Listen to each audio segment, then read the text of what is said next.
ಕರ್ನಾಟಕದ ಮಹಾಜನರೇ, ಬಿಜೆಡ್ ಜಮೀರ್ ಖಾನ್ ಅವರ fan following ಇಡೀ ನಮ್ಮ ರಾಜ್ಯದ ಮೂಲೆ ಮೂಲೆಯಲ್ಲಿದೆ. ಯಾಕೆ ಅಂದ್ರೆ ಇವತ್ತು ನಾವು ನೋಡ್ತಾ ಇದೀವಿ, ಪ್ರತಿ ಒಂದು ಜಿಲ್ಲೆಯಲ್ಲೂ ಸಹ ಜಮೀರ್ ಭಾಯ್ ಅವರ ಫ್ಯಾನ್ ಫಾಲೋಯಿಂಗ್ ಇದೆ ಅನ್ನೋದನ್ನ ಜನಾನೇ ತೋರಿಸ್ತಾ ಇದ್ದಾರೆ.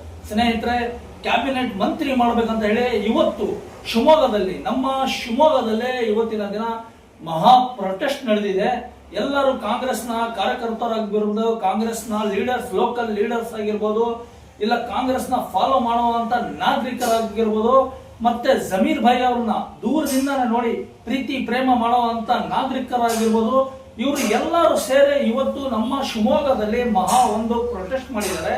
ಏನು ಅಂದರೆ ಕಾಂಗ್ರೆಸ್ಸಿನ ನಮ್ಮ ನಾಯಕ, ಮುಸ್ಲಿಂ ಸಮಾಜದ ನಾಯಕ, ನಮ್ಮ ಎಲ್ಲರ ಲೀಡರು ಬಿಜೆಡ್ ಜಮೀರ್ ಅಹಮದ್ ಖಾನ್ ಇವರಿಗೆ ಕ್ಯಾಬಿನೆಟ್ ಅಲ್ಲಿ ಪೋಸ್ಟ್ ಕೊಡಬೇಕು. ಇವರಿಗೆ ಏನ್ ಮುಂಚೆ ಪೋಸ್ಟ್ ಇತ್ತು ಆ ಪೋಸ್ಟ್ ನ ಮತ್ತೆ ಕೊಡಬೇಕು, ಬಹಳ ಜನ DCM ಮಾಡಬೇಕು ಅಂತ ಹೇಳಿ ಸಹ ಪ್ರೊಟೆಸ್ಟ್ ಮಾಡ್ತಾ ಇದ್ದಾರೆ.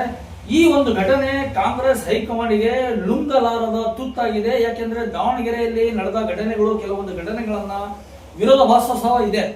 ಏನ್ ಆಡಿಯೋ ಲೀಕ್ ಆಗಿದೆ, ಅದು ಜಮೀರ್ ಭಾಯ್ ಮಾತಾಡಿರುವ ಇಲ್ಲ ಆಡಿಯೋ ಲೀಕ್ ಮಾಡಿ ಇವ್ರಿಗೆ ಏನಾರ ಕ್ಯಾಬಿನೆಟ್ ಇಂದ ತಪ್ಪಿಸಕ್ಕೆ ಏನಾರ ಪ್ರಯತ್ನ ನಡೀತಾ ಇದೆಯಾ, ಕುತಂತ್ರ ನಡೀತಾ ಇದೆಯಾ? ಮತ್ತೆ ದಾವಣಗೆರೆ ಚುನಾವಣೆ ಜಮೀರ್ ಭಾಯ್ ಹೋಗ್ತಾ ಇದ್ದಿಲ್ಲ ಅಂದ್ರೆ ಯಾವ ಕಾರಣಕ್ಕೂ ಗೆಲ್ಲಕ್ ಸಾಧ್ಯನೇ ಇದ್ದಿಲ್ಲ. ಯಾಕಂದ್ರೆ ಬರೀ 5,000 ಮತದಿಂದ ಕಾಂಗ್ರೆಸ್ಸಿನ ಆಕಾಂಕ್ಷೆ ಗೆದ್ದಿರೋದು. 36-37 ಸಾವಿರ ಮತ ಮುಸ್ಲಿಂ ಸಮುದಾಯ ಅಲ್ಲಿ ಕಾಂಗ್ರೆಸ್ಸಿಗೆ ಹಾಕಿದ್ದಾರೆ. ಅಷ್ಟೆಲ್ಲ ವಿರೋಧಾಭಾಸ ಇದ್ರೂ ಸಹ 37,000 ಮತಗಳನ್ನ ಕಾಂಗ್ರೆಸ್ಸಿಗೆ ಹಾಕಿ ಅಲ್ಲಿನ ಆಕಾಂಕ್ಷಿಗೆ ಗೆಲ್ಲಿಸಿದ್ದಾರೆ, ದಾವಣಗೆರೆ ಆಕಾಂಕ್ಷಿನ ಗೆಲ್ಲಿಸಿದ್ದಾರೆ.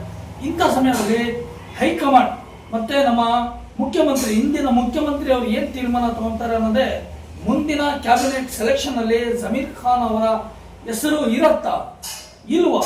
ಇಲ್ಲ ಅಂದ್ರೆ ಮುಂದೆ ಬರೋ ದಿನಗಳಲ್ಲಿ 2028ರಲ್ಲಿ ಆಗುವ ಚುನಾವಣೆಗೆ ಇದರ ಏನಾರೇ ಸೈಡ್ ಎಫೆಕ್ಟ್ ಬೀಳತ್ತಾ? ನೀವೇ ಕಾಮೆಂಟ್ ಮಾಡಿ. ಯಾಕೆಂದ್ರೆ ನಾಗರಿಕರೇ ಎಲ್ಲರಿಗಿಂತ ಮೇಲು. ನೀವೇ ಕಾಮೆಂಟ್ ಮಾಡಿ.